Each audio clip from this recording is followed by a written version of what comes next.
Assalamualaikum warahmatullahi wabarakatuh. Kembali lagi bersama Al-Faqih di pelajaran Akidah Akhlak untuk kelas 7. Kali ini kita akan ngebahas tentang adab membaca Al-Quran dan berdoa. Oke, kita sekarang akan bicara tentang adab membaca Al-Quran. Oke, sebelumnya maaf nih karena suara udah capek. Oke, yang pertama, Al-Quran itu apa sih? Gitu. Secara syariat, Al-Quran adalah kalamullah yang diturunkan kepada Rasulnya dan penutup para nabi, yaitu Nabi Muhammad SAW, yang diawali surat Al-Fatihah dan diakhiri surah An-Nas. Jadi ada 114 surat. Al-Quran adalah firman Allah yang memiliki kebenaran secara mutlak. Al-Quran merupakan kitab petunjuk bagi orang-orang yang bertakwa kepadanya. Jadi sebenarnya kita paham, kita setiap hari baca Quran, dan Al-Quran ini adalah kalamullah, firman Allah, yang mana adalah sesuatu yang suci, sesuatu yang sakral, sesuatu yang harus kita sucikan gitu. Oke. Nah, terus adab membaca Al-Quran itu apa aja sih gitu. Jadi sudah sewajarnya kita membaca firman-firman Allah yang mulia itu harus dengan sesuai dengan adab gitu. Karena kitab yang kita baca, tulisan yang kita baca itu bukan sekedar tulisan, tapi tulisan kalamullah, firman Allah, kalam Tuhan gitu. Yang pertama, ketika membaca Al-Quran nih, membersihkan gigi terlebih dahulu, bersiwak. Tahu bersiwak? Kayak seperti halnya gosok gigi gitu, biar gigi gitu itu bersih. Yang kedua, mensucikan diri terlebih dahulu, berwudu, karena Al-Quran itu harus disentuh, harus dipegang dalam keadaan suci. Ketiga, membaca dengan suara yang lembut, pelan, tartil, tidak terlalu cepat, dapat memahami tiap ayat yang dibaca. Jadi pelan-pelan aja tuh, nggak buru-buru, sambil memahami setiap ayat yang kita baca. Yang keempat, membaguskan suara. Jadi jangan nyanyi aja nih, nyanyi kita sosokan bagus-bagusin suara kita ketika baca Quran, biasa aja, jangan. Karena Quran itu ya lagi-lagi ayat-ayat yang indah itu adalah berisi kalamullah, firman Allah.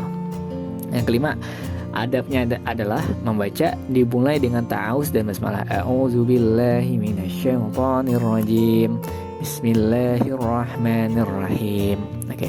Yang keenam, menghadap kiblat agar lebih sempurna lagi tuh adab yang kita laksanakan. Terus yang ketujuh, membacanya sesuai dengan kaidah tajwid, dan tajwid ini hukumnya wajib.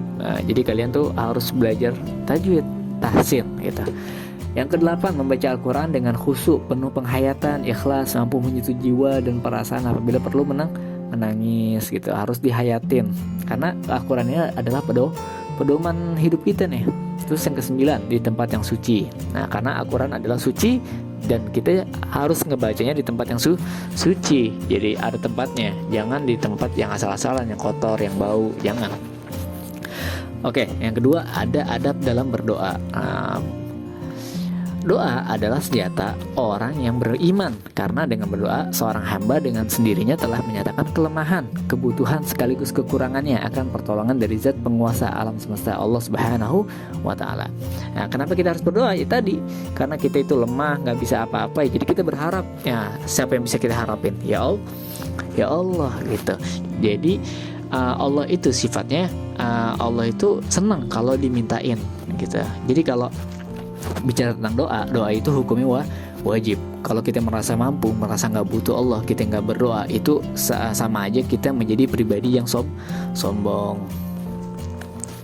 Oke, sekarang lanjut. Adab berdoa itu apa aja nih? Di antaranya, pertama, dengan menghadirkan hati, sadar bahwa Allah sedang melihat dan mendengar doa kita. Jadi kita harus hadirin hati kita nih ketika kita berdoa. Terus dengan rasa takut dan penuh harap, jangan pernah ada keraguan dalam hati. Nah, jadi kita harus yakin Allah itu emang maha zat yang mampu segala-galanya gitu. Jadi jangan pernah ada keraguan sedikit pun kalau doa kita itu ditolak oleh Allah, atau doa kita itu Allah kayaknya nggak bakal sanggup nih ngabulin doa gue gitu. Jangan. Terus dengan suara yang lembut, karena Allah begitu dekat dan maha mengetahui. Mintanya yang sopan gitu maksudnya. Terus diawali dengan beristighfar, menyesal dan mengakui dosa. Para nabi berdoa dengan penuh kekhusyuan dan rendah hati. Nah nih contoh, para nabi aja yang ibaratnya derajatnya tinggi, orang-orang soleh yang dekat dengan Allah, itu ketika mereka berdoa, mereka selalu rendah hati gitu, selalu beristighfar dulu, menyesal. Padahal mereka tuh nggak punya dosa, tapi karena khawatir, karena takutnya dirinya kepada Allah, itu mereka selalu beristighfar. Apalagi kita nih yang penuh banyak dosa, banyak salah, ya kan. Nah terus ketika kita berdoa asal minta aja, nah itu nggak sopan. Jadi kita harus rendah hati di hadapan Allah gitu, harus beristighfar dulu, harus menyesal dulu, mengakui kelemahan kita, mengakui kesalahan kita gitu. Terus juga lanjutannya, mengawali doa dengan membaca basmalah dan memuji-muji Allah serta bersolawat kepada Rasulullah SAW. Dan ini adalah kunci cepatnya terkabul doa kita gitu. Jadi jangan asal doa, tapi dimulai dengan alhamdulillahirabbil alamin hamdan syakirin hamdan na'imin dan seterusnya. Itu kan memuji Allah. Terus setelah memuji Allah, lanjut bersolawat.